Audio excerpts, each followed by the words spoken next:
Welcome back to Just Scrap Radio on BJPenn.com. I'm your host, Cole Sheldon. Episode 118, very good lineup ahead of UFC Kansas City on Saturday night. We're first joined by one half of the co-main event in Billy Quarantillo to preview his fight against Edson Barbosa. This is a fight Billy called for after his win over Alexander Hernandez, and he said Edson's team actually messaged him, said he was very respectful in the call out, and that's what Edson likes. So Edson's going to grant him the wish of fighting him. He knows it's going to be a tough fight. He knows Edson's a very dangerous kicker. He knows he struggled against those leg kicks against Shane Burgos, but he thinks he's fixed that. He thinks he has all the tools to really just break down Edson and get that win.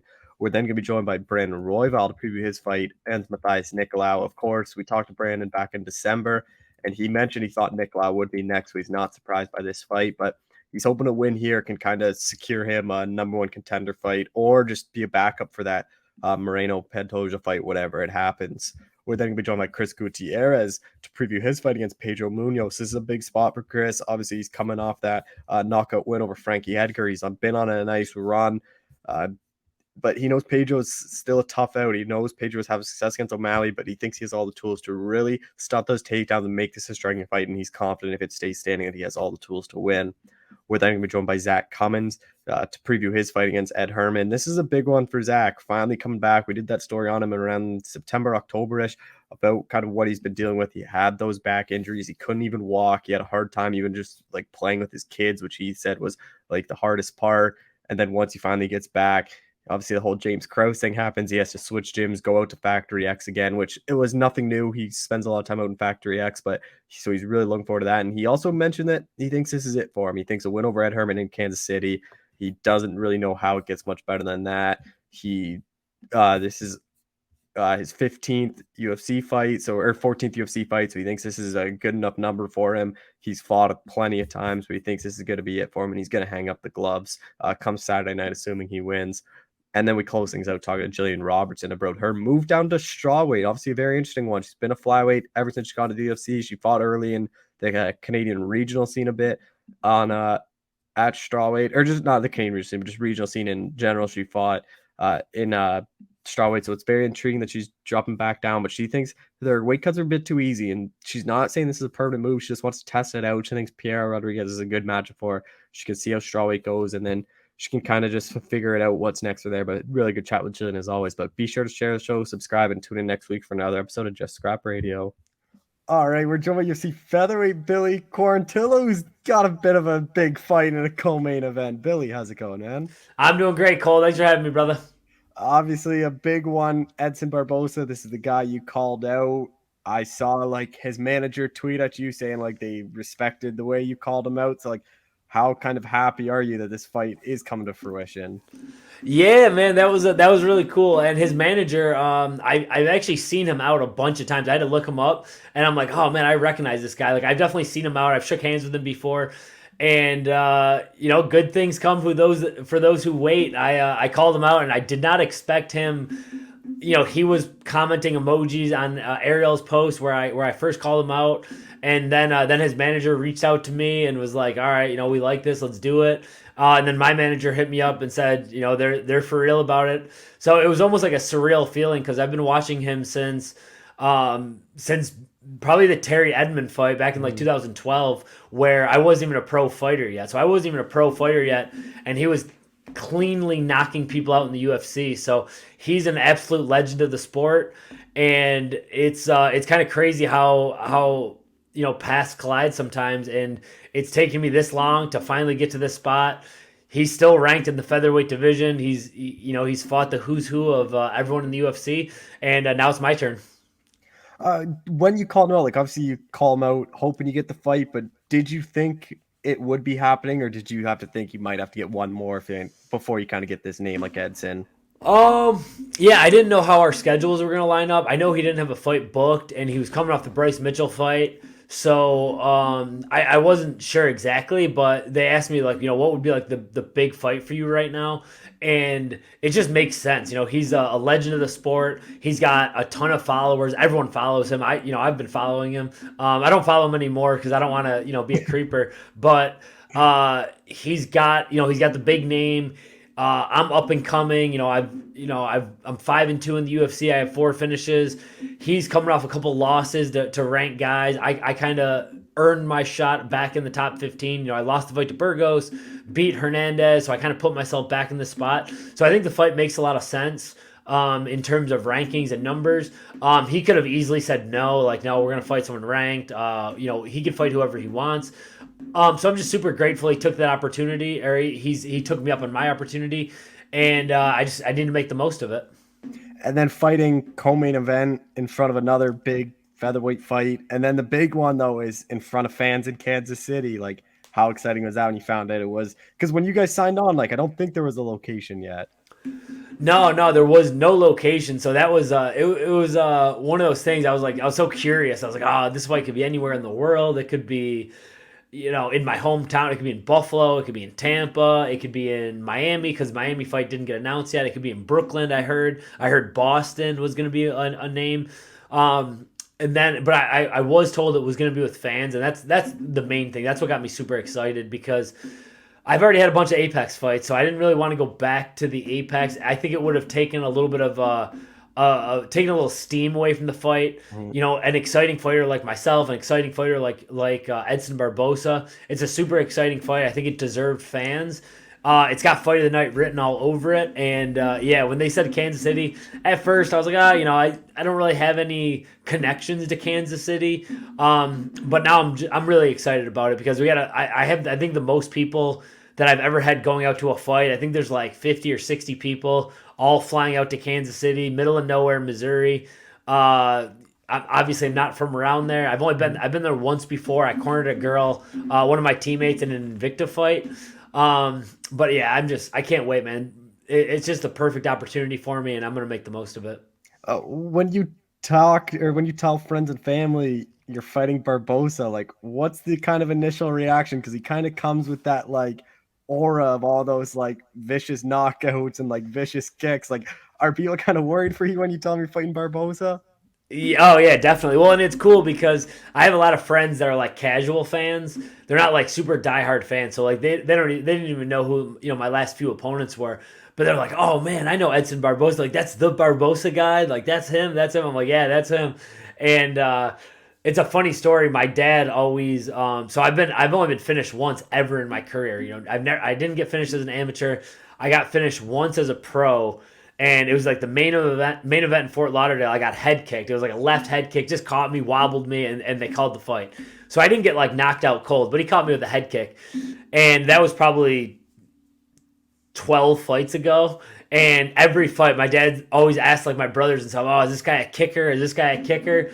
And this fight, we're joking. I'm like, yeah, this guy is the kicker. Like, this is the kicker. So if there's someone you want to worry about kicking you, it's Edson Barbosa. So it's kind of like a joke that's going around, but it's not going to be funny if he catches me with one. But I'm prepared for it. I've watched all of his fights, and I know what to expect. Me and my coach have a really good game plan, and if I go out there and fight like I'm capable of fighting, it's going to be a good night for me. Does watching his fights like is it a bit at least more entertaining where like he's never really in a boring fight where at least it's not like kind of a drag having to watch film on him compared to some other opponents? Yeah, it's definitely not boring. It's one of those things. It's like I used to watch it just as a fan. Even like when he fought Shane Burgos, I was like, "Oh man, this is gonna be a great fight." I think my tweet even popped up like, "Oh, this is gonna be a great one." And I wasn't even watching it like I'm gonna fight both of these guys eventually. You know what I mean? So I've watched Barbosa as a fan for so long, and now going back and watching it, and being like, "You're fighting this guy now." It's a little scary because you're like he can head kick you. He might chop your legs up with kicks. He can knee you in the face. He could kick you with that liver kick that he's was pretty much famous for. But I just gotta look at the big picture. Like if I watch my fights, I'm a pretty violent dude too. I'm a pretty scary fight for him too. So I just gotta put it into that perspective. And the fights, if you look at our last few recent fights, I think I match up really well with him. And I'm not really afraid of anyone, so I'm just super excited to get in there and mix it up with a legend. You look at his resume, like for guys he's fought, like he might have one of the toughest and like kind of like you go down like the guys he fought, or it's like all legends or all tough fights. Like, what's it like for you to be kind of that next guy on that list for him to fight? Because he's not a guy that fights anyone easy. No, no, and that's why another reason I'm super grateful that he even took the fight because I'm obviously not as well known as Anthony Pettis, Kevin Lee, Khabib, Paul Felder twice. Everyone, he's just fought, Bryce Mitchell, all these pretty big names. So that's how you build a big name, though. You gotta beat some guys with big names, and I think he understands I kind of earned this right to fight in the top 15. I'm coming off a huge win against Hernandez, who was ranked at lightweight most of his career. So and I've already fought Burgos. I had a tough fight against Burgos, so I've had some pretty exciting fights. And yeah, I'm grateful that he took the fight. And then I've obviously have so much respect for him. But when that cage door closes, I got to lose all that respect. He's not my friend in there. It's not like a meet and greet. I got to go out there and finish him and do what I came to do in my career, and that's beat guys like that. And then with Barboza, like obviously known for his leg kicks, like pretty vicious leg kicks. Like how do you kind of get like prepare for those? Because his leg kicks seem like different, like a lot harder than what other fighters probably you're used to. Yeah, definitely. Well, I've obviously been having people chopping at my legs, and I know a lot of people are gonna say, "Oh, Shane Burgos chopped his legs up, so Edson Barbosa is gonna do the same."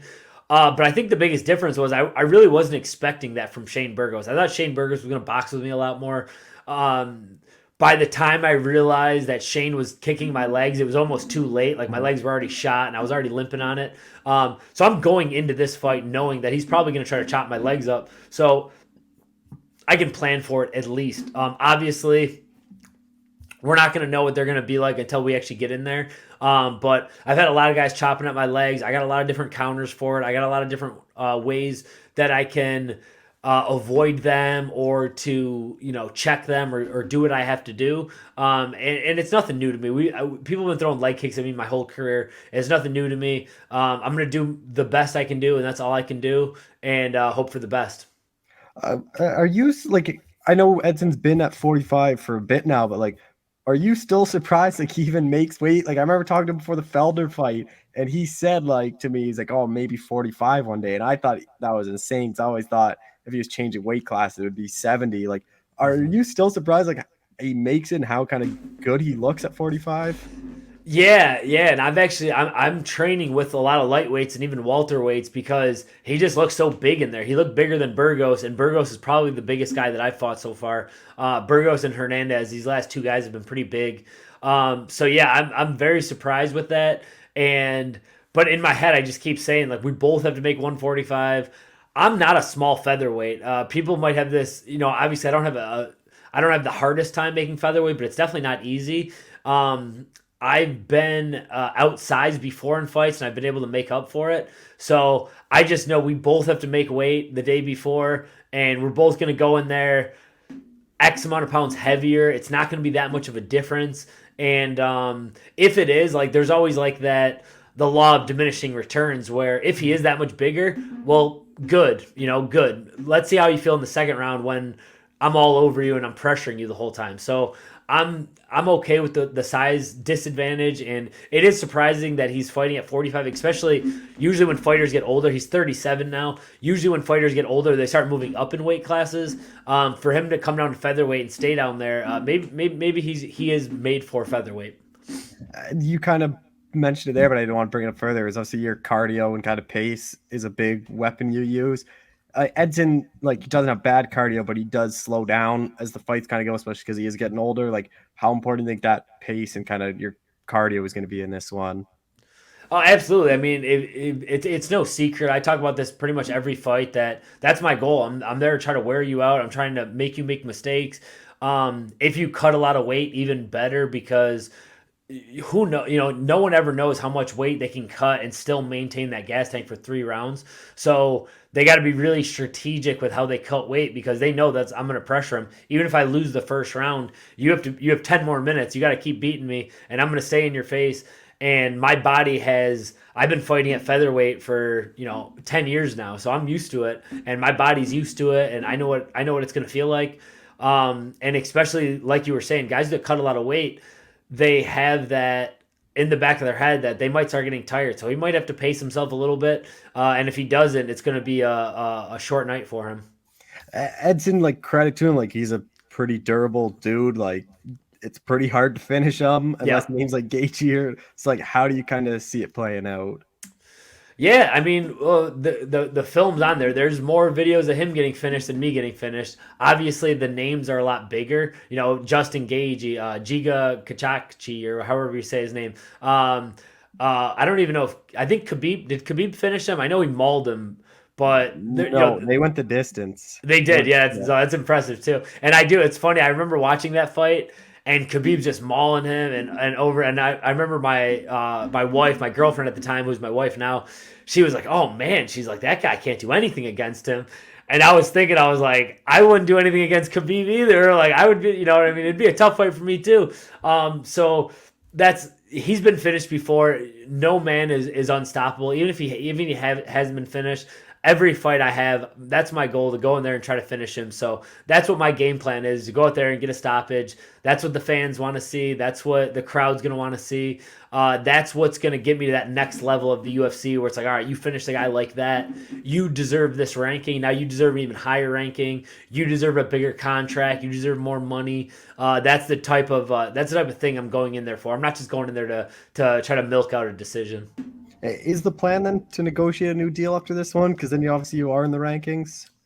Yeah, definitely. I was hoping to get a new deal after this fight, but we still got two fights left. So it's this fight and then one more. So I'm really hoping to, go out there, get a big finish, be in a two fight, winning 3 out of 4, beating a ranked opponent, getting, making another exciting fight, another highlight reel finish. And then we can talk numbers, but obviously I don't want to overlook Edson Barbosa.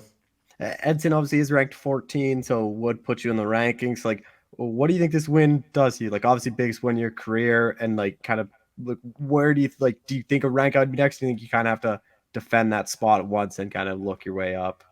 No, I think the way the featherweight division's kind of shaped up, I think if I go out there and if and when I go out there and get a huge finish against Edson Barbosa, and I already have another name ready, like if and when I do have a name ready, I haven't really dug too deep, but I want to make sure our schedules work out. But if I got another ranked opponent ready, I don't see why they wouldn't give me that opportunity, especially being on a winning streak and having exciting fights and the co-main event and these big cards. I think that's what's next for me, and I'm hoping to get a big finish, a big knockout, something that can hopefully go viral. Everyone in the world sees it. Some big names tweeted out, and I can finally get a little more recognition, get some more followers, and with all those things comes more money. So, and that's the biggest goal. Maybe a main event next for you too, because 5 rounds for you, I think, would be perfect. Yeah, that's how we train, man. We train 5 rounds. We get fresh guys, and even sometimes I'll do 5 rounds, and these fresh guys will be working me a little bit. But I always know in the back of my head that there's no fresh guys coming in for you. So if I'm starting to wear you out in a fight, that's it. Like that. That's when I start smelling blood, and I can start taking over. So that's obviously my game plan going into this one. Just two more things. Like this win kind of sets you up to have a pretty big year. So, like, what is kind of the goal then for you this year? Yeah, I went into this year. Last year, obviously, I had a couple bad injuries. One bad injury that I missed most of the year, so I only fought once last year. So right after that last Hernandez fight, I told Sean Shelby I want to be super consistent this year. I want to go 3-0. That's my goal. So go there, get a huge win against Edson Barbosa, and then fight maybe mid to end of summer, and then end of the year fight to cap it off, end in the top 10, top 5, top 10, get some big ranked wins, go be a little more mainstream, so like everyone knows who Billy Q is after this year. Those are kind of the things I'm thinking of for 2023. Just last thing is like featherweight division moving pretty good at the top. Like obviously Holloway, Allen's main event year card, like Volkanovski, Yair looks to be good for the summer. So like, what are your kind of thoughts on the top of the division? Like obviously a lot of intriguing fights coming up. Yeah, it's super exciting. I'm glad that they I think they've decided to do the Volkanovski versus Yair Rodriguez. And then obviously that Arnold Allen Max Holloway fight. I think those guys are a couple fights away from me still. Mhm. But I'm obviously watching really closely. There's a lot of guys that have been in the division a little bit longer. There's a bunch of new up and comers that are always gunning for those top spots. So like I was saying, I'm going out there, get a huge win against Barbosa, and then have a name ready that's maybe 7 to 11 or 12 or something like that, where it could be another exciting fight. It could be a fight that maybe they put on like International Fight Week, or maybe they go to Buffalo or Tampa, or a hometown fight for me, main event, fight night, or a big pay per view, and just get my name out there more, and show people what I'm all about. Well, Billy, I appreciate the time as always. Thanks so much for doing this. Of course, Cole. Take care, brother. Go Bills. All right, we're joined by UFC flyweight Brandon Royval, who's back and actually pretty soon. Brandon, how's it going, man? Good, and yourself? I'm doing well. Like when we talked in December, you said you hadn't got a fight offer yet, but you assumed it was going to be Nick Lau. So like, how kind of soon after that did that fight kind of get made? Probably a while after that, honestly. It took a minute, and the only reason that fight even happened, and I could be wrong on this, but I heard that they weren't going to sign Nikolai again. I'm not 100% sure on that, but I know he wasn't signed to the UFC until I called him out. So it's maybe like a month and a half ago, 2 months ago, I was just like, all right, I need a fight bad. Number 4 and number 5, or number 5, I'm number 4. Number 5 and number 3 don't have fights right now. And I was like, I'm going to call both these dudes out at the same time, because it's like they're going to end up fighting each other and I'm just going to get skipped over. And I didn't want that to happen at all. So I was like, in my head, I was like, what's the smart decision? And I was like, I just want at least everybody to know I made an effort to make these fights happen. And yeah, so I called them out like publicly or like on social media and stuff, and tagged them and all that stuff. And just, no disrespectful stuff ever, but it's just, I need a fight, and I want to progress my career. And these guys are in the top 5, so might as well get them. I'm in the top 5, Did you ever think like maybe you might have to fight Albazi and fight down, like obviously because you two were supposed to fight, UFC got hurt? Like, was that something that you thought maybe you would have had to fight pretty far down? Yeah, I knew I was gonna probably have to fight down. I mean, I've been fighting down though, so like I feel like I was doing my like due diligence there. Is my last 2 or 3 fights have been against number 7, so it's I've been fighting down, so I kind of wanted to move up, and then Askarov dropped out of our fight, so that sucked. So in all fairness to Albazi, I think he was ranked number 11 at the time, but I was just like, all right, I need a fight, and I kind of just felt like I was doing him a little bit of a favor anyway. So it's not like I didn't want to fight him. I wanted that fight to happen for sure, but injuries happen, and then they offered me his name again, and he was injured at the time, so it just was never like we were both on opposite injuries, so it just never really made sense to like kind of match up. And I was gonna wait around and then fight way back when 5 and 4 or what is it, 5 and 3 were available. I don't even know what the order is anymore, because it's Davison. He's not in the flyweight division, so it's just. Yeah, because he's still ranked 1. Then it goes Pantoja, Kai, which I still don't get, and then you, and then Nicolau. But I still don't know why Kai's ahead of you when you have that head-to-head win. Yeah. And then I think like they should just get rid of Davison when he's like pretty much made it clear that he's going up to bantamweight. Yeah, and I heard that, and like I said, these are like rumors that I get like from like maybe management and like guys that are like on the in the know in the UFC and stuff. Is like I knew Davison wasn't gonna fight for the belt. Even if he won, that he was going to go up a weight class. That's what I heard. I heard no matter what, he was going up to the up a weight class, win or lose. So, yeah, I don't know why we're waiting so long on moving him from the ranking, because I don't think flyweight is in his future. And if flyweight is in the future, I would love to win this Nikolai fight and then fight him next and just make it on the same exact card.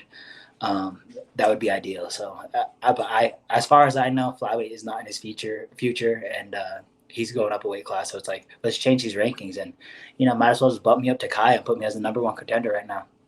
Yeah, because like you have kind of been in, even before your injuries, like you're still in the same spot as you were like pretty much last year, where you just have Moreno, Figueiredo, Pantoja ahead of you. Those guys are all just fighting each other, and then it's you and Kai, but you already fought Kai, and then both you guys are kind of forced to fight below you guys all the time. Yeah, which is like I even offered a rematch with Kai is another thing I was looking for. I'm like, well, if they have him ranked ahead of me, it's like he's available, or I thought he was available. He messaged me and told me he was hurt. But like he's available, then it's like, okay, let's make this fight happen. I'm down for a rematch. I don't really care. I just want to move up. I want to get paid this year too. So it's like, not only do I want to move up, but it's like I'll fight below me. I'll fight whoever. I'm just trying to fight. So it's been a long time since I got my last fight, or I had my last fight. So it's just like I don't want a year off. I want to fight in April, and I want to fight as soon as possible. So I was just trying to push for that and make that happen. And luckily, Nikolai answered the call. When do you kind of fully get cleared from the hand? Like, was April about the target date, or is this a bit later than what you thought? I got cleared the day of the fight. So the day that I was supposed to fight Meryl Bazzi, that's when I got kind of cleared. Where they're like, "This will be like 5 weeks or whatever it takes to heal a hand," and that was like my cutoff. So it was like I would have literally been cleared the day the fight happened, which is like, normally I'd be okay with stuff like that. Like I fought injured a couple times, but fighting with an injured wrist sucked, man. Like I thought I was gonna be able to strike and just at least work one hand, But I was like, I was practicing defense. I was getting hit, and then all of a sudden my hand would be swollen up, and it's all messed up again. And I was trying to battle through the injury for sure, and that was like something I've done throughout my career, and that was something that I was like, all right, I could do this in Samir Albazi fight and get by on what I already have and the little bit of growth I did, and then all the growth I took in the Askarov fight because I trained hard for that. So I knew it was possible, but I kept getting injured over and over again with the same wrist, and like trying to practice with a broken wrist was not it. What kind of took so long then for you to get a fight? Like, was it just kind of waiting for an opponent? Yeah. So the Meryl Bazzi fight happened, and I think from there the top five just had to shake out a little bit, or the top of the division had to shake out. So it was like I was kind of waiting for an offer, and like I said, they offered me a Meryl Bazzi again, and he was injured at the time, so that fight wasn't able to happen. I think that was supposed to be on like a London card or like the week before or something like that. It was supposed to be on one of those cards, so it would have happened pretty recently. But it's like, okay, do I take? I don't know what Amir Albazi is ranked at, but I guess it doesn't matter because he's ranked pretty high. Yes, 7. I just checked. Yeah. So I don't necessarily care about that, but it's like, am I going to end up fighting number like 12, 11 or something just to get a fight soon? So it was like, I don't know. I don't necessarily know, but I think the flyweight division had to shake out. And if I waited one more month, it was like the whole entire top 5 of the division is clear. So it's like I had to wait a month or a month to make a decision. And then once they like kind of shook it out, I still didn't have a fight offer. So I started to freak out. And then that's when it was like, all right, I need to call out somebody or something, What have you made of Nikolau's run the UFC? Because like he's 7-1, but he was one of those weird guys that got cut when they were like shutting down the division, and then they decided not to. So like 4-0 since coming back, like looked pretty impressive. Like coming up that win over Schnell, which is good. But like, what are you kind of made of his run so far? Yeah, I thought his first run was awesome. I thought his first run he did really well at the flyweight division. I think he had that one loss, but that being said, is like he was doing really good. I kind of forgot about his first run at the flyweight division too. So going back and then watching some of his like wins and who got wins over, I was like, I was super impressed, and I'm like, all right, cool. Like I have a tough test for me, and I'm not taking this dude lightly at all. And then his run so far in the UFC has just been, I feel like his fighting style's changed and maybe matured or whatever, but that being said, he's just super patient. He's super patient, and I think that fighting style causes people to want to get out of their position, and like he forced Matt Schnell out of a position, and he was able to capitalize really quickly on that. And I feel like for me, it's just kind of matching his patience a little bit. I'm still me, so I'm probably going to push the pace really hard. But that being said, is I do want to match his patience a little bit and kind of beat him in a chess match. For you, like, been a bit since you fought, like almost like what 11 months basically when this one happens. Like, do you worry about that time off, or because I know you're a guy that always just goes fights like back to back pretty constantly. Yeah, I mean, I guess I didn't really even know it was that long off because it kind of seemed like with the Askarov fight, and that was just like I was always in camp, so it just seemed like I was like, oh, I had a fight, and so I was like, it took me to like maybe last week where I was like, I haven't made flyweight in almost a year, and even like in almost a year, and like when I fought Askarov, I was like 127, so it was like I was 1 pound out of the like technical limit before they decided to tell me that the fight wasn't happening. That being said, is I just never really gave it much thought until recently, where I'm like, oh, dang, it has been almost a year where I've been out. So it's like, I haven't really been giving it much thought. I've been steadily training and thinking I'm about to fight somebody or getting ready for the next fight, or, even with that, like, with the championship, like, fight, it was like something could happen, to any of these guys. And it's like, I'm right on deck. So it's like, might as well stay ready. And it's like, if Davison wins and then goes up a weight class, then it's like, I might have had the next title shot. I don't know how that works, but it's like I could have had the next title shot for an interim bout versus Pantoja, or not even an interim at that point if Davison goes up. So it was like I was still staying very focused, and I kind of just didn't ever really hit me that I was that far out. A lot of guys at Factory X, like, is it just kind of the usual guys you're working with, like always? Yeah. I have a main training partner, and I love to shout him out every time. His name's Clay, and he does a great job. He's been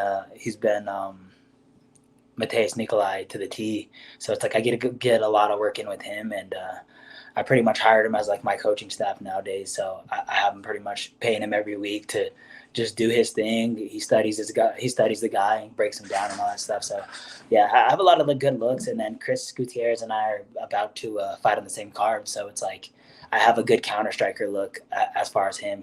That's what he does. He moves around circles and then darts in when it's time, and I feel like that's exactly how Mateus Nikolai fights. Yeah, that was literally my next question is what's it like to share the card with Chris, just having someone to kind of go through the weight cut with and just probably makes fight week a bit more enjoyable. Yeah. So I have Zach Cummings on the card. Yeah. I have Dustin Jacoby, and then Chris Gutierrez. So yeah, there's a lot of you guys. Yeah, it's a Factory X fight night. So I can't imagine how cool it's going to be. It's going to be such a fun week down there, and all of us are bringing 3 corners. So it's like we're gonna have our whole team out there at a certain point, and then the rest of the UFC guys are buying tickets or getting down there somehow. So it should be a nice little Factory X party, and I'm sure we're gonna rally off each other. And yeah, so sharing a card with Chris Gutierrez specifically is like I did my UFC debut, and me and him fought on the same card like back to back. And I remember watching him right before I was going out. I'm getting ready to fight Tim Elliott, and ironically, it was James Krause and I in the back room together because James Krause is a Factory X guy too. So we're sitting there and we're hanging out. And me and him are supposed to be warming up for the fight, and it's just like, James Krause and I just ended up sitting back watching Chris fight right before I went out there and fought Tim Elliott. So yeah, it was a cool time, and I love fighting with my teammates. I love that experience and the bonding that comes with it. The bonding that comes with the training camp, anyways. But it's just like it's good to see their hard work pay off. We feed off each other, and it'll be cool to have like all my bros down in Kansas City that day. What's kind of like the vibe like in the gym? Because when I talked to Jonathan before his fight and then Alex after his win, like it seemed like you guys got a big kind of confidence, a little momentum after Mark kind of got through everything he was going through, and like seeing him back at full, like kind of really motivated a lot of the guys from what they were telling me.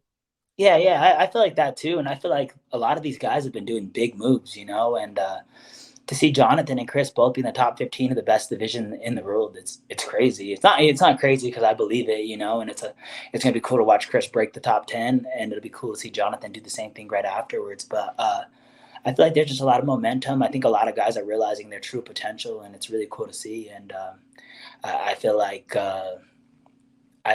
that confidence that's rotating through the gym. You brush elbows with these guys every day. Jonathan and Chris Gutierrez are 35ers, and they're my main training partners. It's like I draw so much confidence off of that. It's like, oh, I'm training with the best guys up a weight class for me. So it's like I get to go fight with these guys and train with these guys and pick their brain and see what they're doing. And they're in the best weight class division in the world.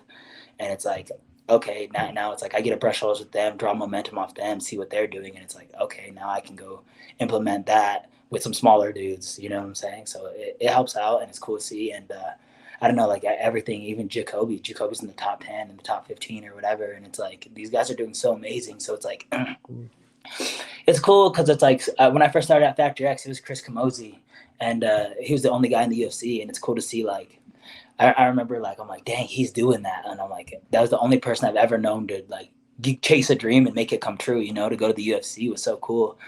And then it's just like to see, like, I saw Chris Gutierrez get the call to get to the UFC. And it was like, that was like I saw him answer the phone, him like tear up, get emotional. And it was like, that was such a cool moment, and it's been such cool moments in the gym to see these guys' dreams come true. And it's like, we're getting one step closer and we're doing it together, and it's like there's no momentum and bond like that. And then fighting Kansas City in front of fans, like how exciting was that? Where you're out of the Apex in front of actually a big arena too. Yeah, no, I mean, I don't know. I was originally thinking it was going to be the Apex for sure when there's things to fight night. So I was like, damn, I'm going to be at the Apex again. But man, I always want to fight in front of a crowd. I wish I could just fight. I wish I could get on a contract where it's like every fight for Royval is a crowd fight, because it's like I go out there to fight. Like I go out there to crowd please. You know what I'm saying? I pull the trigger. I don't fight boring at all. And I don't know, man. I hope that I can impress and then continuously staying on these cards and hopefully get some of these big spots on the card too. Because it's like my rankings are going up higher and I'm getting close to a title shot. So it's like I would like to move up the rankings and get some respect on my name, Betting underdog again. Like, does that surprise you? Like, you were the underdog against Askren for that fight. Obviously, didn't happen. And like, other than Schnell and Bontrain, like you've been the underdog every time, which I don't really get why. Yeah. I've been the underdog in my whole career, and I'm like, I don't even know what you guys are seeing. Sometimes it's like, I don't know. I see like whatever. Like Mateus Nikolai's good. I'll give him his respect for sure. But throughout my career, I've always been the underdog, and I'm like, what the? How you guys think I'm gonna lose this fight? You know? And I, I don't know. It is what it is. I would way rather be the underdog than anything. Is like I'll take their money. I love that. You know, make my fans some money and make my family some money, and I'm taking money out these fucking haters' mouth for sure. So it's like I love that. You know. And you have a pretty big reach. I think it's like 4.5 or 5 inches. Like, how important do you think that's going to be in the fight? I didn't actually notice that, but if I do have that bigger reach advantage, I mean that's part of the strategy anyways, just to stay long. I fight really well long, at least in the gym. When the fight comes, I feel like I kind of push the pace forward a lot more than I normally do. That being said, is that's something that I really want to plan is just pick them apart. You know, I want to pick them apart from far, and create those moments when I'm ready. You know, so. I mean, I didn't even know it was that big of a reach advantage, but I love it. I'm happy about it. Thank you for that insight. Yeah, they list you at 70.5 and him at 66. And like, it's height wise too, you're 3 inches tall. Like, he's only 5'6", but I didn't realize he was that short. Yeah, I think he's a little bit taller than that too. Is like I have teammates that trained with him and stuff, so it's like I think he's at least 5'7", 5'8". So, but I'm not sure. Like I said, it's always like a nice little surprises, and it's also funny too. Is like I forget that I'm tall, and it's like I just assume everybody's my height. So it's like like apparently I went up to Moreno, and I'm like, yeah, he's pretty big, you know. They're like, you were way fucking bigger than him. I'm like, I was bigger than him. Like I would never have known, you know. It's like I picture myself as some little dude walking around sometimes, and it's like a fucking beast. I'm just playing.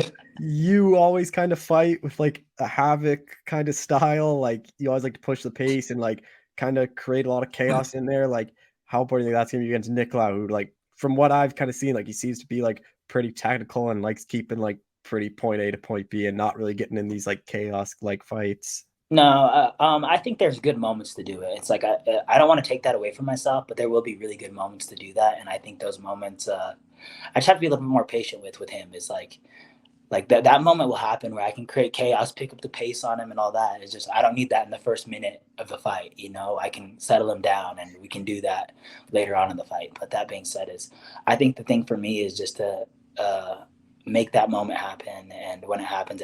But I don't need to rush it. How do you kind of see it playing out then? I see it going into later rounds. I see a second and third round maybe finish, but that being said, is I don't want to rush anything first round at all. I don't want to rush anything at all. I'm going to be actually I'm trying to be really patient this fight, and I've been really patient this camp, but I want to pick it up on him later on. You know, I definitely want to pick up the pace, and that's what I do. And I feel like I can drown anybody in this division, but it's like if I get a chance to do it, then I'm going to take it. I'm going to go sink Nikolai. Like, what do you think a win does for you? Because like you're kind of in this weird spot with obviously Moreno Pantoja. Like, it's not really booked. Like, I don't really know when that's gonna be. And then you're kind of in a spot like, do you just sit there and wait and like just wait for the winner, but then that could keep you on the shelf again for a while? Like, or do you have to fight down again? Like, what do you think a win here does for you? I don't know. I heard that, and I could be in the wrong too. But like I said, as soon as this fight was confirmed, they're saying because he wanted to fight a month back, and I was like, all right, I'm cool with that. And then I heard they're like, well, we don't want you guys to fight a month back because we want this fight to end so we can have you guys as a backup for the Moreno Pantoja fight. And I was like, okay, perfect. And it's like, I definitely want to be that. That's a good opportunity in case anything happens slightly to already have that weight cut going, a camp going, and preparing for either one of these guys would be, you know, it's going to be significant in the future no matter what for me. Is I want to run it back with both these dudes anyways. So I guess is get the win first, and then go in as a backup and just stay on weight, stay focused, and get ready for a title fight just in case something happens between these two guys. Yeah, like I'd imagine it's probably summer, September. I'd imagine when they probably do that. So then like maybe you get winner in like December, January, something like that. But like, do you have a preference of like who it would be? Like, you run it back with both them. Like, would you care of who you get first? Like, who you'd want to take the belt from? Yeah, absolutely. I want to fight Pantoja so bad. I think about it all day, every day.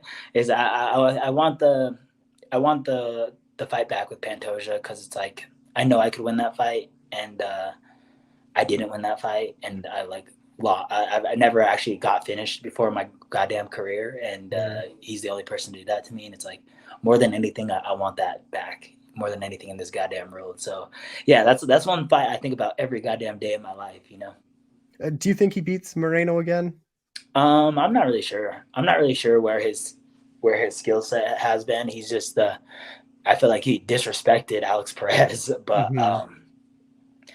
that being said, it's hard to gauge. It was a really quick fight. He just ran across with like 5 rights and then got a takedown and finished him quick, So, but that being said, is like he's been one fight in like 2 years too. So he's been kind of just waiting for his shot. So I mean, I can't imagine him not being ready, and I can see his skill set taking out Moreno. But like I said, I don't know what 2-year layoff really does for you. How kind of happy are you that this Figueiredo Moreno thing's finally done? Because that clogged up the top division for like what 2.5 years, something like that. Yeah, since I've been in the UFC, man, I pretty much went on a quick run, fought Moreno, popped my shoulder out, and then Moreno fought Davis in the next month, and it's been holding up the division ever since. And part of that's my fault too, is Pantoja got hurt, and if I would have beat Pantoja, I would have fought Moreno for the belt. So it's like part of that was my fault. I fucked up there, and Pantoja got hurt in the process of all that thing. But that being said, I'm glad that it's finally out of the way, and either Davison's going up or I want that fight next. That would actually be probably the most ideal for me. Is I can fight on the same card as Moreno and Pantoja with Davison, but I hear he's going up. Just last thing, like kind of talked about earlier, like you are a bigger guy. Like, do you ever think about 35, or is it going to be like 25 for the foreseeable future? I mean, all my friends are 35ers, so it's like I don't want to interrupt what they're doing at all. It's like they're already kind of getting closer to each other. Yusuf Zalal is going to be back in the UFC any minute now, and he's going to go make that drop down to 135, and I'm sure he'll be in the top 10 and 15 quick. So for me, it's just like I make flyweight easily. I'm not that big. I stay pretty light, and I just like there's no point really. It's like I'm almost doing what I have to do in the flyweight division. I could go win the belt, have a couple more fights, and then escape, and follow my real dreams. No, I'm just playing.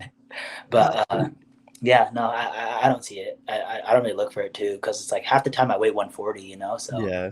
When I weigh 140, I'm 5 pounds. These dudes are cutting from 160 and 170. It's like that's a lot of weight compared to like I don't walk around big for a flyweight.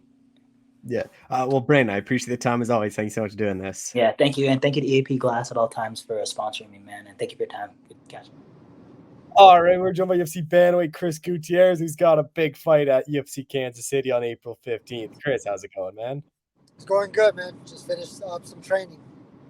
Obviously a big one here, and Pedro Munoz, like after you knocked out Frankie, like did you really know who was going to be next to you? Because he had like a lot of options with how kind of deep the bantamweight division is. I mean, we knew he was a possibility. You know what I mean? We knew that the name could come up. And, I mean, at this point, you can't really pick and choose whatever name comes up. With Pedro, like what have you made of his last couple fights? Like obviously he lost 2 in a row to Aldo and Cruz, had the no contest against O'Malley, which was kind of a weird fight, but like even though he's lost like 2 of his last 3, like he's been fighting some of the top guys. Yeah, exactly. The last couple fights didn't go his way, and then the last one with Sean O'Malley, that one did kind of end, and you really didn't get to see anything. But with that, I know he's still a dangerous fighter, and so I still have to approach it, still have to approach it with caution and respect, Was this about the right time frame for you? Like five months after your last one? Yeah, I had some injuries that I had to heal a little bit, so yeah, it was good timing. And then how excited are you that you're back in front of fans as well? Like 3 straight fights for you where you're fighting in front of fans. I know. Oh man, it's good. Whether the crowd is with me or against me, I just use the energy, and I use it for good. What's like kind of the vibe in the gym? Like this whole Kansas City card's like a Factory X takeover with how many guys you have on it. Yeah. I mean, it's cool, right? We got with me, Brandon, DJ, and Zach Cummings. So we got the whole squad on there. So it's gonna be like a typical day at the gym for us. But this time we get to go out and we get to show everybody and show ourselves the improvement that we've made. Does that make fight week more enjoyable? Like having some teammates out there with you and like people cutting weight with you? Yeah, of course. You know, anytime you got people that's chasing the same dream as you and that are driven and that are committed to it just as much as you are, of course it makes it that much better. You got a couple of people chasing the same thing you're chasing, and we all feed off each other, and we help each other, and it's gonna be I'm excited. It's definitely gonna be a good weekend. Do you look at Pedro's how often, if at all, do you watch Pedro's fight against Frankie to kind of see what he did against Frankie compared to what you did? I mean, yeah. If I sat here and said I've never watched it, I'd be lying. Yeah, I mean, you can take some things out that he did against Frankie, and he did some good and bad things against Frankie. In my opinion. So my job is to take those things and work around it. With Pedro, like a very well-rounded guy, like we've seen him go there and submit like a guy like Rob Font early. We've seen him knock out Cody Garbrandt early. So like, how do you think you match up against him? Because like with Pedro, like you don't really know how he's gonna attack a fight till he's really in there. That's fine. I mean, he's not gonna know what I'm gonna do either until we're in there. So that's a fight. It's the fear of the unknown. Until you get in there and you start throwing hands and letting leather land, you won't know what the other person's about until that time happens. Do you expect him to shoot on you once you start landing a bit? I don't know. We'll see. How do you kind of see it playing out then?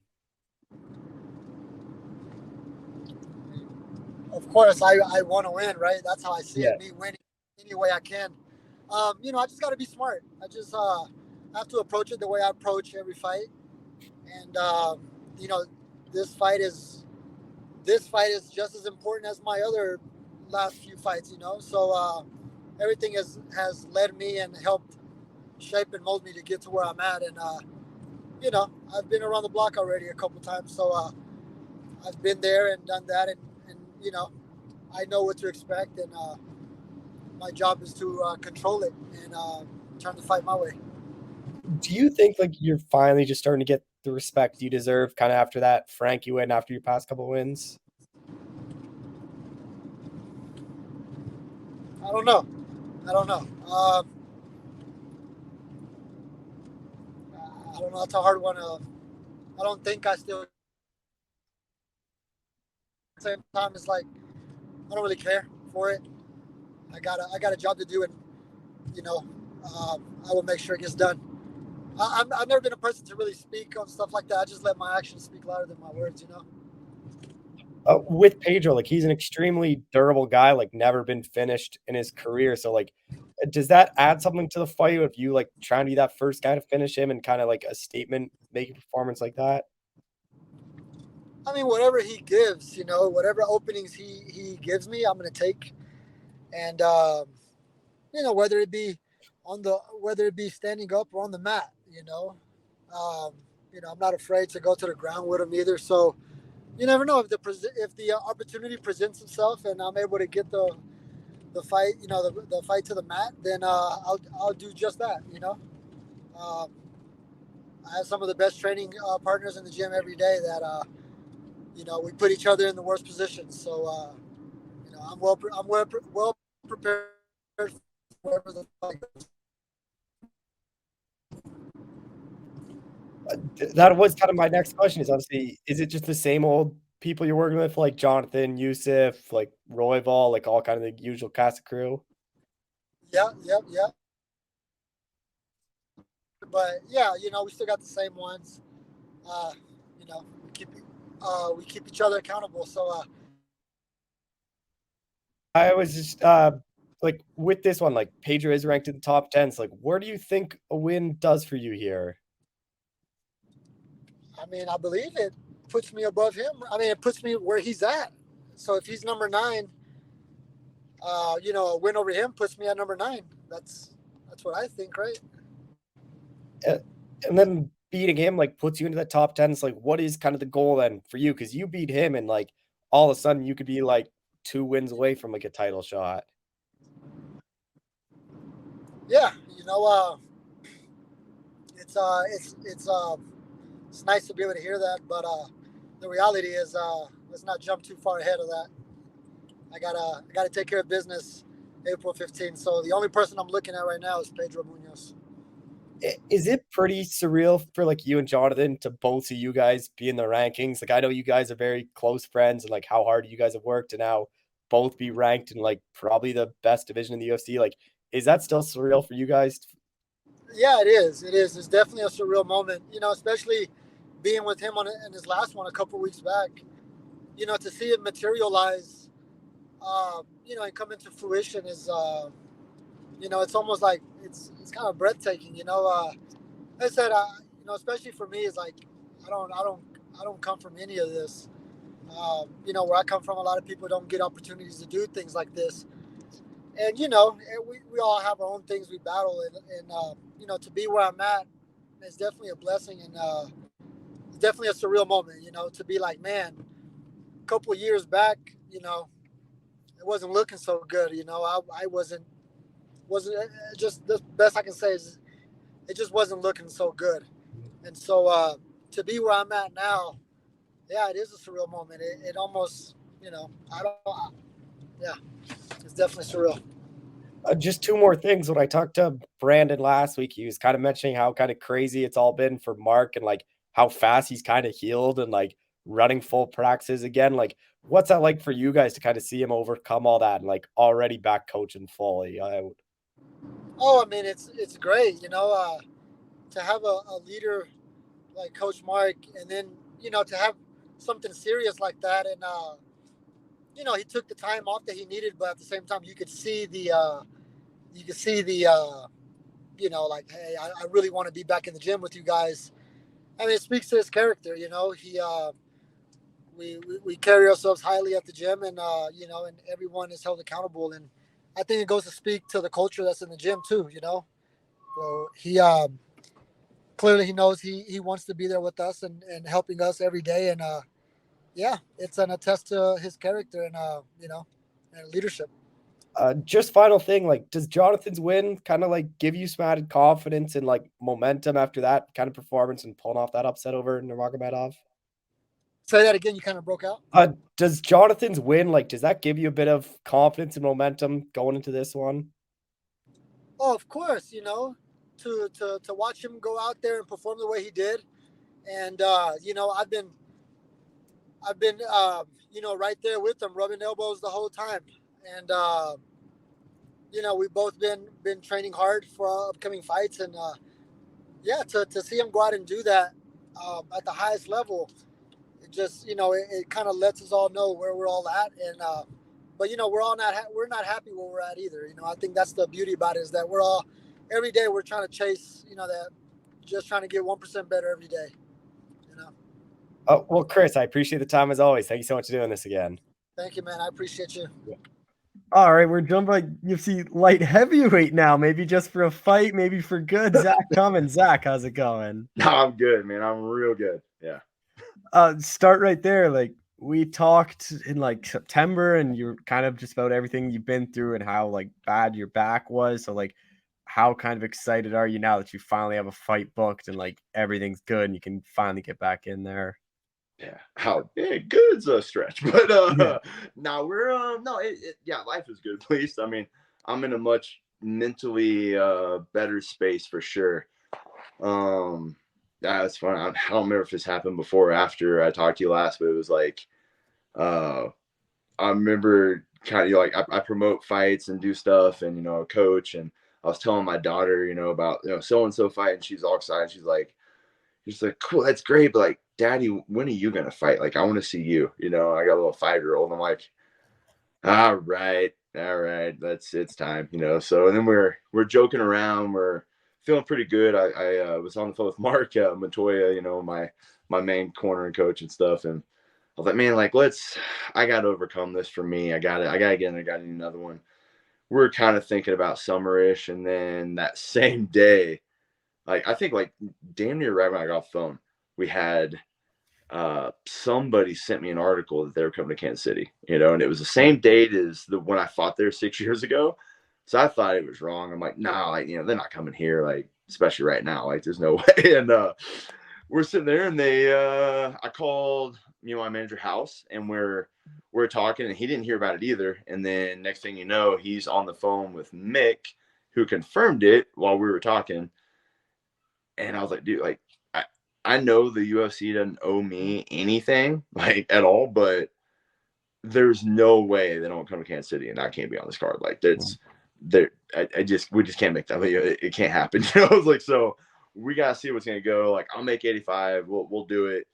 And then you know, we're talking, and they're trying to figure out some names and stuff. And then I was joking around. I was like, I mean, you know, if they got any 205 names, let me know. And really, he even looked at me. It's like, man, let's not do that, because like, we want to be taken serious. I'm like, 100%. Like, you know, yeah, that's fine. Like, I can make 85. It's not a big deal. And then I think I'm running practice. I'm training. Whenever he calls me and it's like, hey, what if I said that you could fight in Kansas City at 205 against Ed Herman? And I'm like, Rob, like, give you whatever you want. I mean, it sounds perfect. You know, another matchup wise, man, Ed is a stud. I've been a big fan of his, watching for years. We fought on I think at least one, maybe multiple cards, or been in the locker room with him multiple times, either coaching or fighting. And he's just a good dude, man. I feel like it kind of clicked, like, just bullshitting around and stuff. And he's durable. He's hard to put away. He's good everywhere. And it was just a really fun fight, you know. But he's also, you know, on that older side, like me and stuff. So it'll be fun, man. And we can go out there and prove that just because we're a little bit older, we can still fight our asses off. And yeah, so that's kind of. I mean, I was gonna do 80. I was gonna do 85, and then I had that offer, and then I kind of started thinking, I'm like, man, I don't know how many people have finishes or wins in 3 different weight classes in the UFC. You know, I could think of a couple. 2 of them beat each other, which was Connor and Dustin, you know, and they're both 45ers that came up to 70. So, I mean, yeah, but I mean, that was 2 of them. And then Andrade, there might be a couple more, but there's not very many. So, yeah, I mean, I was kind of, you know, I haven't got to become like world champion, stuff like that, or top 5, or, you know, title contender. So if I can leave my mark on something like that, showing that I can win in multiple weight classes, and that's kind of cool thing. So I'm in. Yeah, Cannonier's another one, but he did reverse. He started at heavyweight and went down light heavyweight and middleweight. He did. Not many That's people right. are doing the reverse weight No, cutting. not at all. Not at all. With Ed, like, when you heard that name, like, is it just like excitement, like immediate? Yes, like, he's kind of like, everyone kind of knows who he is. Like, when you moved up to middleweight, like, he moved up to 205. You guys kind of just always missed each other in that middle division, because when I saw the fight, I'm like, I feel like they might have fought before, and I'm like, oh no, they haven't. You just like, it seems like a fight that should happen. Yeah, I actually accepted a fight against him already. We had, which is I think maybe how this fight came about. But so my last fight in 2020, I think it was like a week or 2 right after that fight, and they needed something for Ed Herman. I was like, yeah, I mean, like, I'm in, you know, 205 Ed Herman, let's do it. And I had a family vacation planned, so I was like, give me a minute. Let me check with my wife, make sure she's not gonna like freak out on me and stuff. And I called, I accepted, and then they ended up going with I believe that Mike Rodriguez guy. Yeah. Is that his name? I think, yeah. So that fight had to happen. It was kind of a weird deal with a low blow. Yeah, but like, so I was offered that fight and accepted it, and then they went that route, you know, probably just a true 205 or whatever it was. Yeah, so basically we were talking about coming back and, you know, kind of talk about names, and I was like, you know, I mean, you know, I had the last 2 offers with like Sam Alvey and Ed Herman, and then next thing you know, Ed Herman comes back to me, and I was like, oh, well, yeah, let's do it. So, I mean, yeah, it's fighting someone who has been in the game. Like, I've been in the game a long time, but that dude's been in the game for a real long time and stuff. So, always been a fan. Super cool dude. Just, I feel like he's similar to me, where he just, lets his work do the talking for him. Like, he's a good dude. He'll talk a little bit, but he does this for the fans and he loves it. And I think I recently saw some interviews of him like telling why he was actually turning down fights and stuff and during COVID stuff, because he wanted to do it with the fans. He wanted to have the fans there and stuff like that. And I can respect that, because I fought that once with no fans. It was weird. I felt like I was sparring the whole time.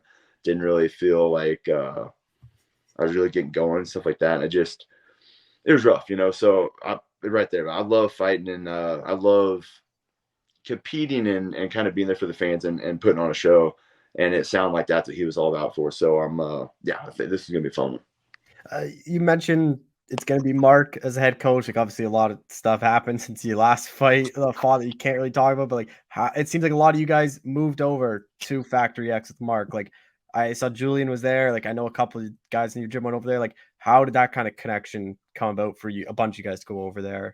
So I've been with Mark for 6-7 years. I mean, I've been with Mark for a long time. He's been my head coach. So basically we were going to, like, me and Kraus owned 2 different locations of the Glory Gym and stuff, and kind of like ran everything. And then so like we're the head coaches, like we didn't really have our own coaches.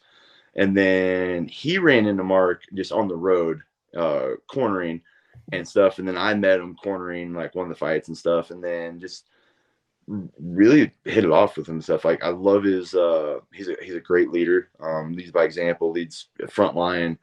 He's right there with the team and stuff. So I made the trip out to Denver with James years ago. Like, I don't know, he was like 6, 7, I don't know, long time ago. And then really, yeah, it's, like I said, I loved his leadership. I loved his style and stuff. And really, he presented a part of the game that I could really benefit from. Stuff that,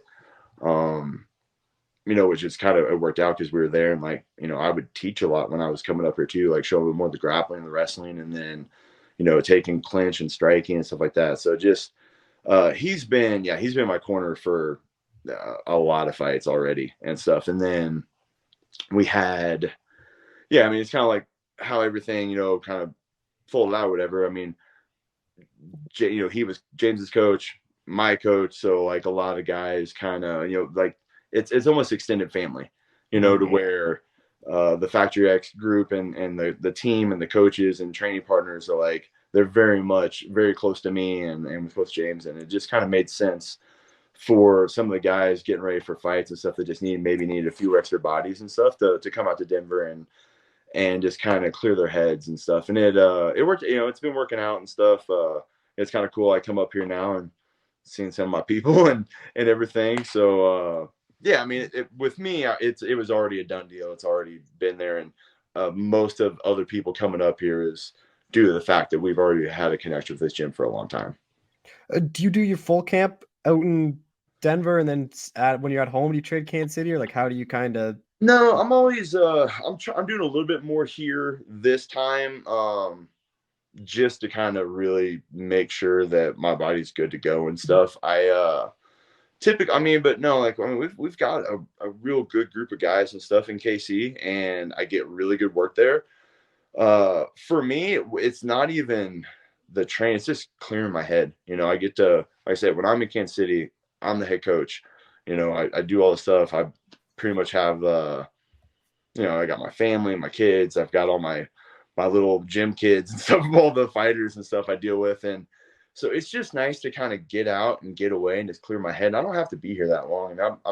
I came out, I'll come out for like a week or 2 or 10 days, and then I'll go home, train for a few weeks, come back for another 10 days or so and come back. And that's how I've typically done things, is like about 3 trips. Normally I go out and it switches my mindset, so mindset gets switched, work on a few things, go back home, continue to work, and then come back out, really kind of hit it hard, focus on some other stuff, go back home and just kind of detail those and hone them in, and then pop in a little bit more and just kind of right before fight week, and just kind of go through and stuff instead. So it's more mentally for me. Obviously altitude is great. It definitely, it sucks when you first get here, but I feel really good once I'm here for a couple of days and And I know that that's a benefit as well. So, I mean, like, you got altitude, you just have me clearing my head, and I can just be an athlete. I could just focus on training, recovering, training, recovering, focus on things. And like when I'm home, it's, it's nonstop. You got, stuff at home. You have, you take the kids and stuff like that. Multiple businesses I run, so it's, yeah, it's an easier way to kind of clear out a little bit. But I thought we've been here for a week, and I'm here for a couple of weeks. I'm gonna go home for a week and go back, and a little bit more back and forth. But brought my home with me a little bit. Got my little 5-year-old with me this trip, so she I kind of want to see what Daddy does whenever we go away. So we're here for it. When I've talked to some fighters that move up in weight, the big problem, or not problem, like the big worry they always have is just kind of getting complacent in training because they don't have to push so hard because of the weight cut, and like where that's a big part of it is like getting on the diet and like really starting to feel like a fight's coming. Like, how do you kind of make sure that doesn't happen to you, where like it isn't just worried about just training, where the weight cut isn't a big part of it anymore?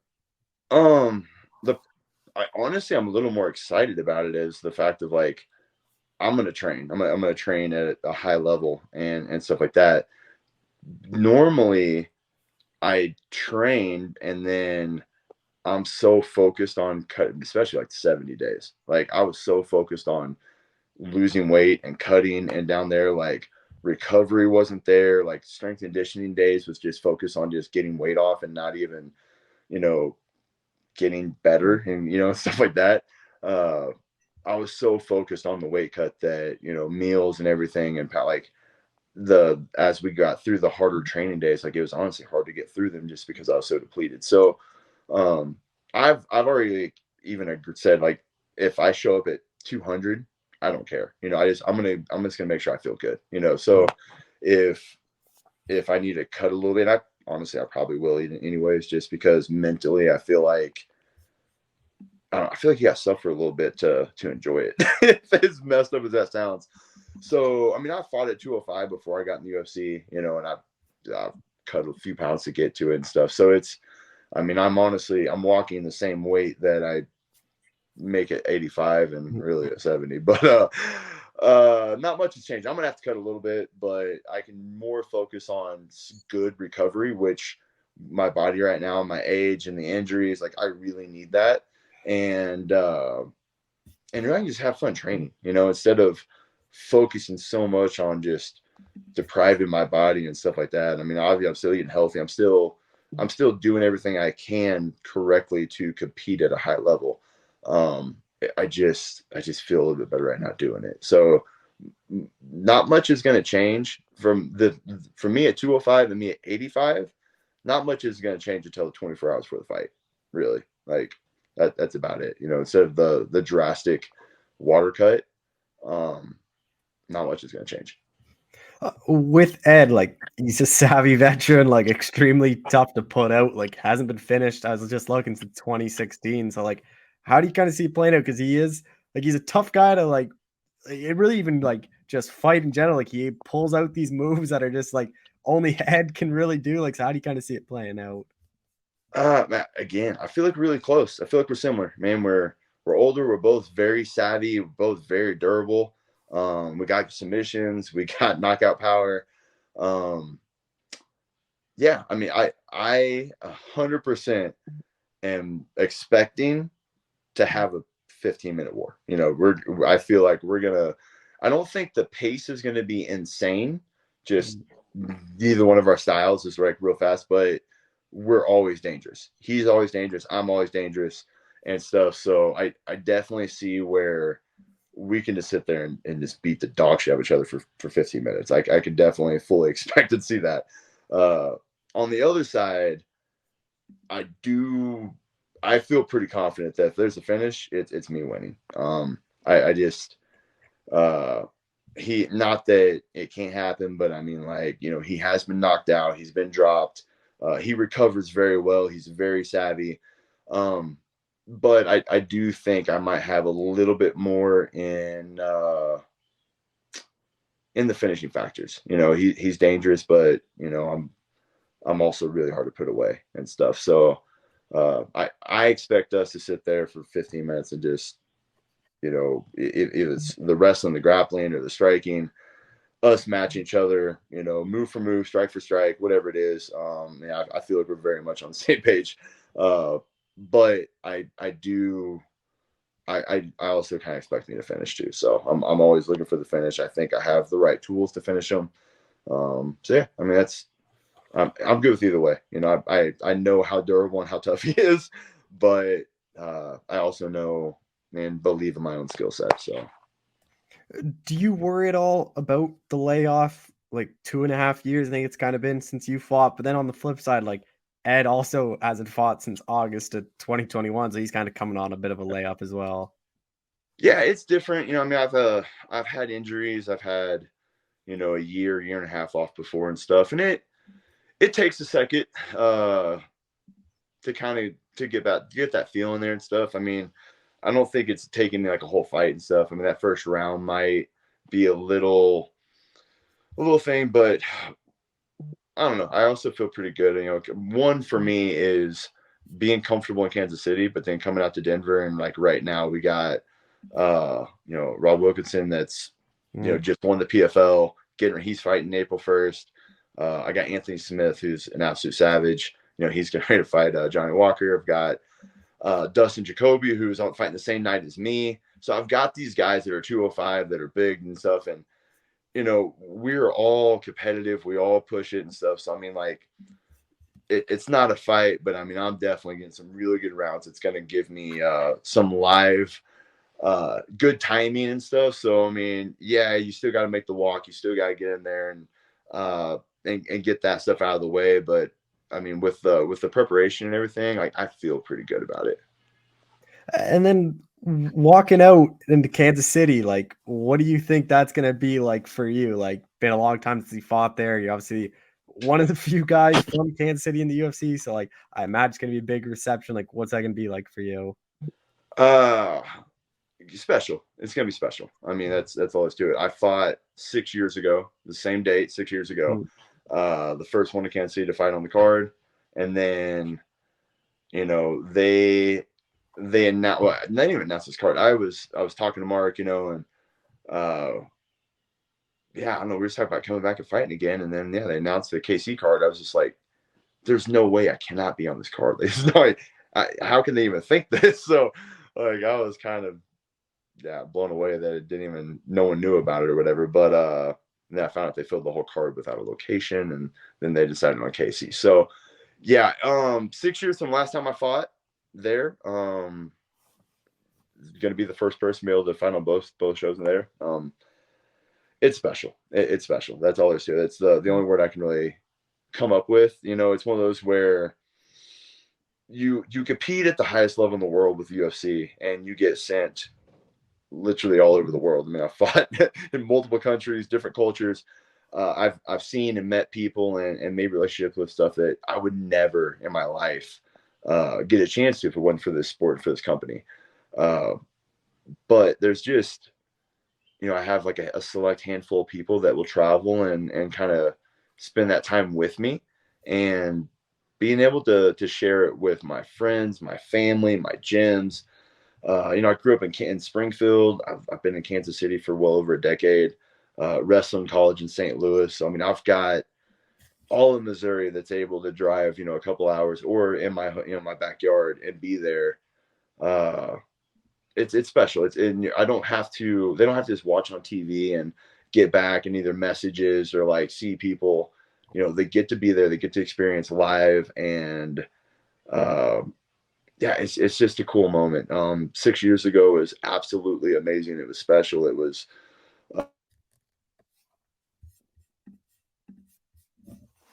one of the coolest experiences, like co-main event under Connor in Dublin, Ireland. Mm-hmm. That was hard to meet, but in my own backyard where I was that, it just, it was really hard. It was unmatched. And I think this is the opportunity to beat it and stuff. So, we come back after this insane injury and layoff and everything, and I feel pretty good about stuff. And, I'm not going to 100% say it, but like most likely it's probably gonna be my last fight. I'm probably gonna retire after this. I've got a lot of stuff at home I gotta take care of. Move over to I gotta do more coaching, run stuff. Like I'm getting older. I've got 2 fights in my contract right now. Does it make sense to fight it out? Does it make sense to get a few more fights whenever I could have a farewell battle, a chance to get 3 wins in 3 weight classes in my own backyard and stuff? I just can't imagine it beating that and stuff. So we'll see how that plays out. But yeah, I'm very excited to just be able to share this moment with everybody, live.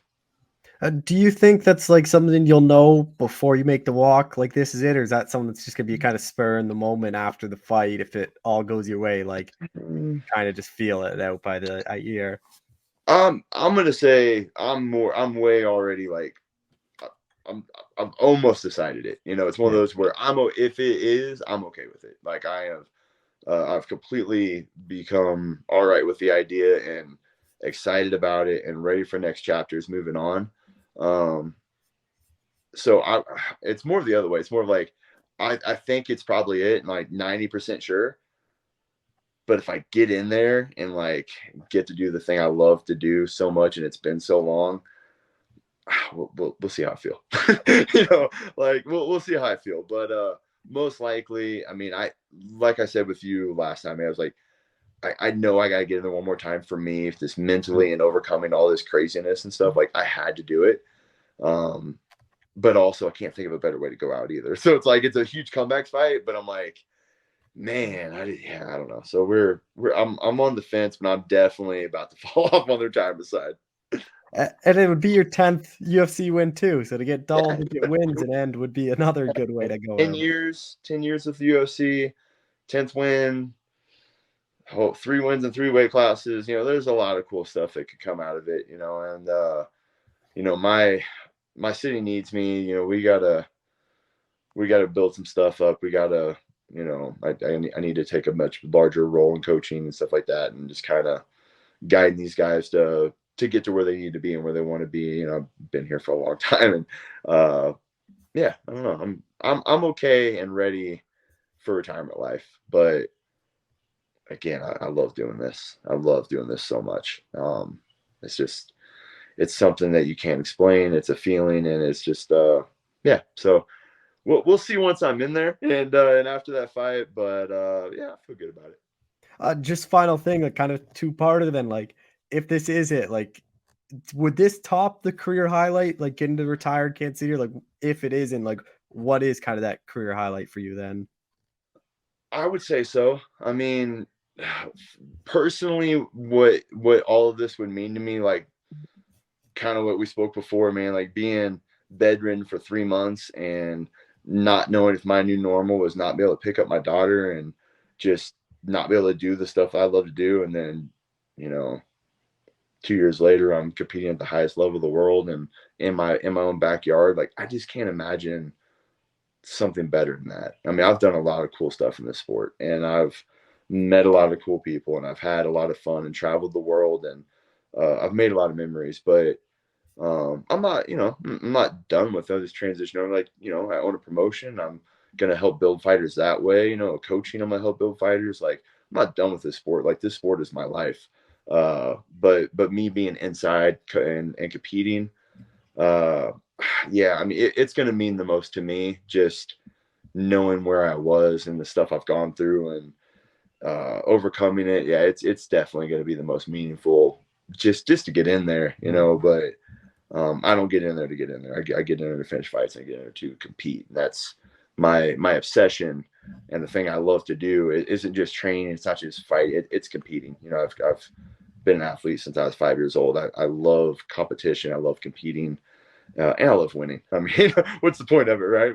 But yeah, I mean, to answer your question, I can't think of a more of a highlight than overcoming life and going out in my hometown.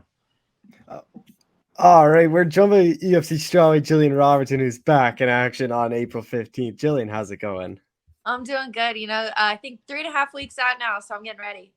Obviously, been a bit since we saw you. Like, I know you like fighting all the time. So, middle of September to April, like, is this longer layoff than what you imagined after that last fight? Oh, definitely. I was begging for a fight. Like they told me originally it was like January, February, and then it got pushed March, April, and then finally I got the contract. And I was just super excited to get a contract eventually, and more than ready to get back in there. The big news is though dropping back down to strawweight. What kind of was the reason for that?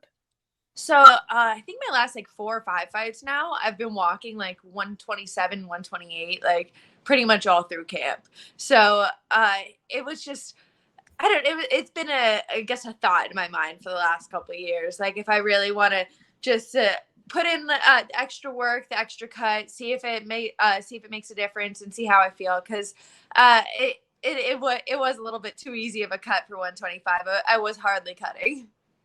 Is this though like just more of like a test run? Like, is flyweight still like not out of the picture? Like, maybe if it is too much of a cut, like it is back to flyweight. Oh yeah, 100%. If I don't feel good performing, then I'm not gonna stay at strawweight.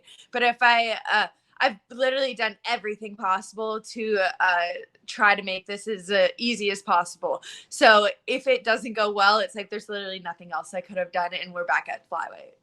When did you kind of start thinking about dropping back down?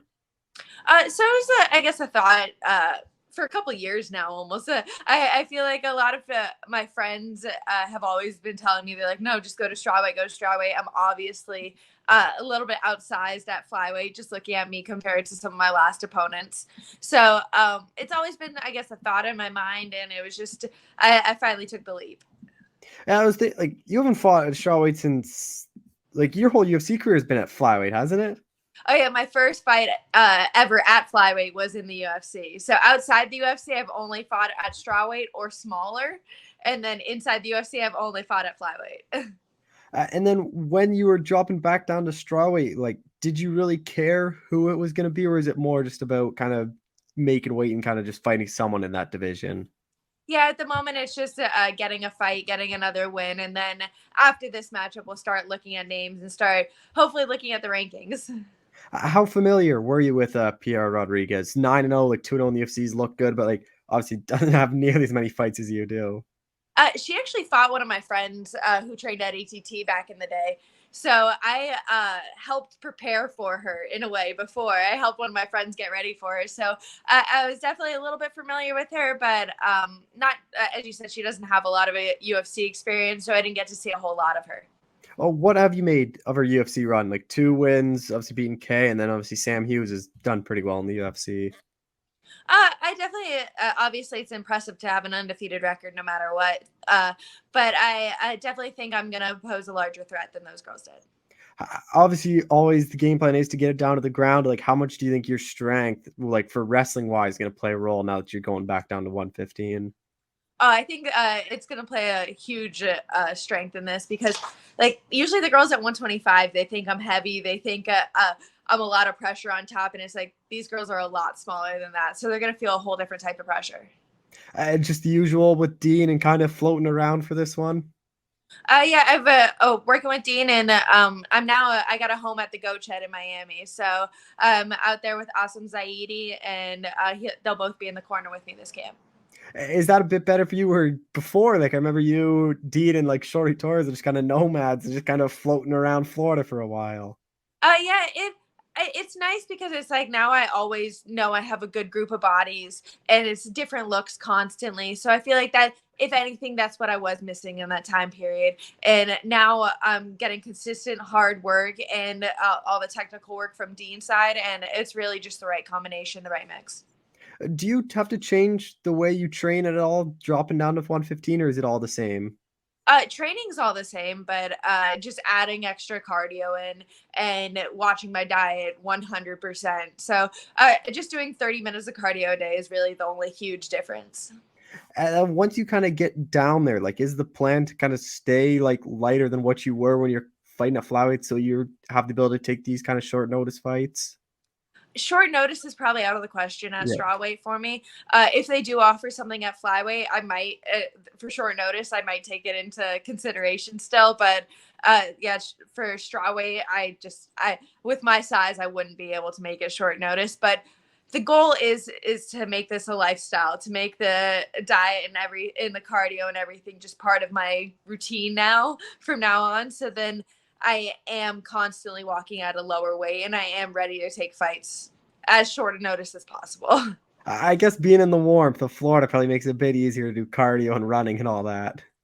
Constantly sweating. Like literally, Yeah. get out of the shower and you start sweating in Florida. With Pierre, like, how do you think you match up against her? I think it's a really good matchup for me. I think she really hasn't been tested, and she definitely hasn't seen a grappler of my ability yet in her career. So I think we're going to see her in a different world once it hits the ground. Say, like, once you do get down to the ground, like, how quickly do you think you can get this over? Because, like, it seems once you get someone's back, once you get down to the ground, like, it seems like you get the submission rather quickly. Oh, yeah. I know once we're on the floor, it's my world. There's very few girls in the world that can really compete with me there. So I expect it to be over fast. Is it just, like, more like, I don't really know how to phrase it, but like whenever someone fights you, they know you're gonna go to the ground, but it just seems like funny where like even they know you're gonna do it and you still get them down. Like, do you just think that kind of frustrates them and kind of can break their will a little when you fight them? Oh yeah, you can feel it in them, once even if you get one takedown, if you get two takedowns, it just starts breaking them mentally. They're like, oh, I can't get away from this. Oh, she's heavy on top of me. I remember Courtney Casey walked back to her corner and she was like, oh, she's like a fucking blanket. It's like, no matter what, it's that pressure. It's constant, and it's going to be a lot for especially Pierre to handle. You are, and even not on the ground, like it isn't just submissions, it is ground and pound with strikes too. So like, how much do you think that helps you where if they're just so worried about their neck, where you can kind of start laying down punches as well? Oh, jiu-jitsu is so much easier when you can punch someone in the face. But trying to set up a submission when you can't hit someone is hard. Trying to move their limbs and really make sure, I don't know, it's just hard when somebody can be so defensive. But you start punching them, and then it opens up all the submissions. They want to stand up. They want to get away from that. And then that's when I take my opportunity and capitalize. And fighting in front of fans in Kansas City, like how excited was that when you found out it would be in a sold-out arena? Oh, I'm so excited to be in front of fans. I absolutely hated that more than anything during COVID. There's nothing like just having the energy of the fans there. So I'm super excited to be back in front of fans again. How do you kind of see it playing out then, this one? I think everybody knows the way that I see it playing out. I'm definitely, I say it every fight. I want to work on my ground and pound. I want to display some good ground and pound. I just want to show what I'm capable of. And then these girls keep on falling into my choke. So I expect that to happen. Another rear naked choke. You've been ranked at flyweight before. Like obviously Pierre isn't ranked to strawweight, just has 2 fights. But like, where do you think a win does for you? Because you are you are a big name in this sport. I'm assuming that I don't expect to be ranked after this fight, it being my first fight in strawweight division. But after this, I would love to start calling out some of the names who are ranked. So I'm going to be looking at the girls' top 15 to top 10, and seeing who's matched up, what's available, and seeing what's the best matchup for me coming up. Fighting middle of April is like, what is kind of the goal then for you this year? I guess it's still up in the air depending on how I feel at 115. Obviously, I could take more short notice at 25. But if I do feel good at 115, maybe just one, possibly 2 more, but definitely at least 1 more before the end of the year. And I know they're planning to come back to Canada. Like I know June's kind of booked, but I know they want a couple more and hopefully one by the end of the year. Like, is that something you'd want to get on? Is the return to Canada? If I could be in front of the Canadian fans again, last time I did, it was in UFC Edmonton. And when I fought Sarah Froda, I got a TKO, and I've literally never had energy like that. Just the Canadian crowd cheering for you it was just different than anything else I've ever experienced. So I would love more than anything to be able to fight in front of the Canadian crowd once again. And just final things, you had the grappling match with Rose last December. Like, what kind of was that experience like? Obviously, Rose is a massive, like a former champion, and be able to grapple. Like, what was that like for you? Okay, Rose is someone that since I was an amateur, I've always really looked up to her style. She was like a jiu-jitsu girl, killing it in the tough house. She was going for like kimuras and things like that off her back, where you didn't really see that a lot, and that was really my style when I was an amateur. So she was someone that I looked up to a lot, and to be able to share the mat with her was an absolutely phenomenal experience for me, and obviously it went well too. Grappling matches still like even going down to strawweight, like that's still something you'll be looking to do in between fights. Yes and no. If opportunities like this one come up, like when I grappled Rose, it's an opportunity I can't say no to. But it's really jujitsu as a sport is just taking such a different direction at this moment. I feel like the MMA and jujitsu are just two completely different sports, and it's hard to be competitive in both. Well, Gillian, I appreciate the time as always. Thank you so much for doing this. Thank you so much. It's a pleasure talking to you.